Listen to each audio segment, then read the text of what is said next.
Hello and welcome. It's pretty amazing what can be done with just a few words. Today, we're going to dive into a world that was painted with only 20 characters. It's a world that's over 1,000 years old, from China's legendary Tang Dynasty. We're about to explore a poem that's just brimming with this incredible stillness and a quiet, stubborn defiance. Ready? Let's begin. 讲穴，千山鸟飞绝，万径人踪灭。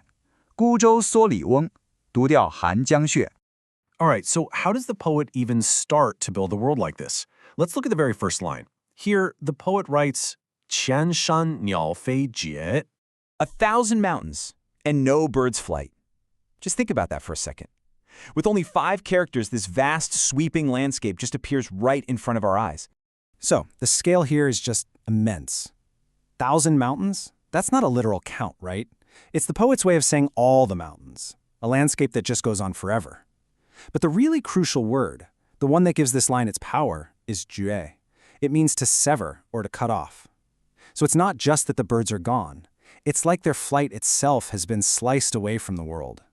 It gives you this feeling of absolute, irreversible finality. Just nothing. Okay, so we've got this huge, empty sky over the mountains.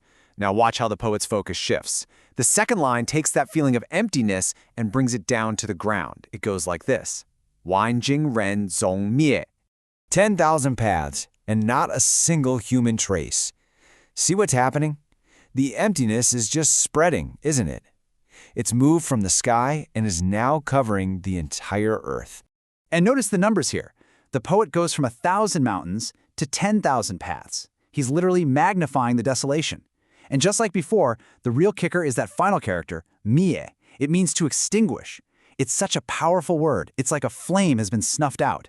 So it's not just that there are no people around. It's that even the memory of them, their footprints, any sign they were ever there has been totally wiped out. The world is just clean, empty of all life, and you get the sense, empty of all sound.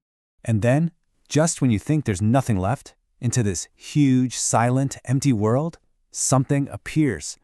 In this line, we see it. Guzhou Còu Lì Wǒng. A lone boat, an old man in a straw cloak and hat. It's incredible, right? After erasing the entire world, the poet puts down one single tiny point for us to focus on. The contrast here is just breathtaking. I mean, think about it. We went from the infinity of 1,000 mountains and 10,000 paths, and now we zoom all the way in on one solitary boat. And the man himself, we don't get a name, we don't get a backstory. He's defined only by his gear, his simple straw cloak and hat. It makes him feel almost timeless, like he's just part of this raw, elemental world. So what's he doing out there? What is this solitary figure up to? The final line snaps the whole picture into focus. Here it is. 独钓寒江雪. Fishing alone in the cold river snow. And there it is. That's the heart of the entire poem. You see how the word alone pops up again.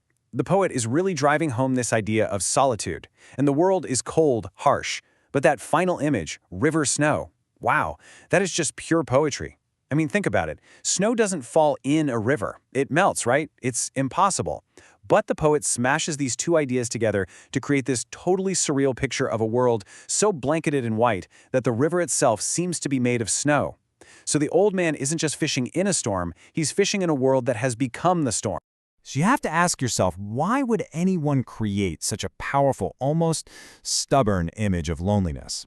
Well, it turns out this isn't just some beautiful landscape painting. It's actually a self-portrait. The poet's name was Liu Zongyuan, and he wasn't just some guy writing poems in a hut. He was one of the great literary minds of his day, a philosopher, a brilliant essayist, and a really high-ranking official in the government who was passionate about making things better. But then, in the year 805, everything came crashing down. A big political reform movement that he was a leader in, it failed. And it failed spectacularly. He and his allies were completely purged from the government. Liu Zongyuan was exiled to this remote, forgotten outpost for 10 years, for a decade. He was basically living under political detention, completely cut off from his friends, his career, his entire world. And it was from that deep, profound isolation that he wrote River Snow. So that old fisherman, sitting there, unbent by the cold, not overwhelmed by that huge emptiness, that's Liu Zongyuan. That's how he saw himself. He's alone, sure, The world around him is harsh, unforgiving, but he's still there. He's still engaged in his quiet, purposeful task. The poem is really an expression of his own unbroken spirit, his integrity, standing firm in the middle of his own personal political winter. Okay, so this poem was clearly born from a very specific, very personal moment in history.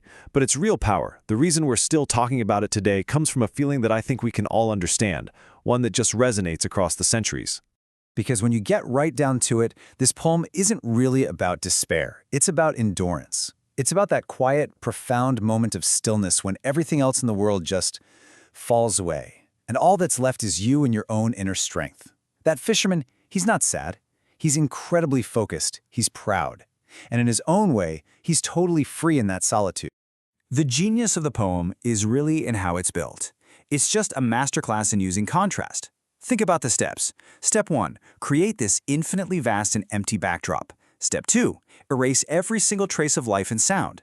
And then, Step 3, place one single, solitary figure right at the center. And Step 4, show that figure doing something quiet but defiant. It shows us that even in the coldest, most silent world imaginable, you can still find purpose, you can still find dignity.